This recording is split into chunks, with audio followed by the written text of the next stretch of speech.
మనం ఎవరికన్నా పైసలు బదిలిస్తాం. 4 రోజులు పోయినాక పైసలేమాయే ఎప్పుడు ఇస్తామని అడుగుతాం. మంచోళ్ళైతే ఎమ్మడే ఇస్తారు. జరంత మోర్దపోళ్ళైతే ఉల్టా మనలనే మాటలు అంటారు. మన పైసలు మనకిచ్చడానికి కూడా మనసు రాదాళ్లకు. మన సోపచాలనే కాదు, సర్కార్లల్లో కూడా అసంటోళ్ళు చాలా మందే ఉన్నారు. कर्नाटक, तेलंगाना, ऐसे कुछ राज्य है, तमिलनाडु, जो आदमी ये कहते हैं कि जितना टैक्स हमने भरा उतना हमको वापस मिलना चाहिए.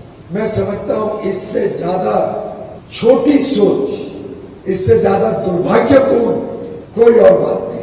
ఈ సారు పేరు పీయూష్ గోయల్, కేంద్రంలో మంత్రి. ఆయన ఏమన్నాడో సమజైందా? నేను చెప్తా ఇనుండ్రి. సర్కారోళ్ళు మన తాన అన్నిటికీ ట్యాక్సులు వసూలు చేస్తారు కదా, అట్లా మన రాష్ట్రంలోకి వెళ్ళి కేంద్రంలో ఉన్న సర్కారు కూడా పైసలు పోతాయి. అట్లా 100 రూపాయలు పోతే అండ్లకెళ్ళి మనకు 10 రూపాయలు కూడా వెనకకొస్తలేవు. మనం 100 రూపాయలు కడితే అండ్లకెళ్ళి మనకు బిచ్చం వేసినట్టు 4 పైసలు ఇచ్చి మిగిలినవన్నీ మీది దిక్కున్న రాష్ట్రాలకు పట్టుకోబోతున్నారు. ఇది మంచి పద్ధతి కాదు. ఎక్కువ ఇయ్యకున్నా కనీసం మా పైసలన్న మాకిండ్రని మన రాష్ట్ర సర్కారోళ్ళు ఎప్పటి సందో అడుగుతున్నారు. దాని మీద కేంద్రంలో మంత్రి పీయూష్ గోయల్ సారు నిన్న ఇట్లా మాట్లాడిండు. ఇచ్చిన పైసలు మళ్ళీ అడుగుతారా, మీది గంత చిన్న బుద్ధ అని ఉల్టా మనలనే మాటలంటున్నాడు. దేశంలో మన మీది దిక్కున్న చాలా రాష్ట్రాలకు ఆమ్దాని తక్కువ, ఆకలి ఎక్కువ, పని తక్కువ, పక్కోళ్ళ గుంజుకుని తినుడు ఎక్కువ.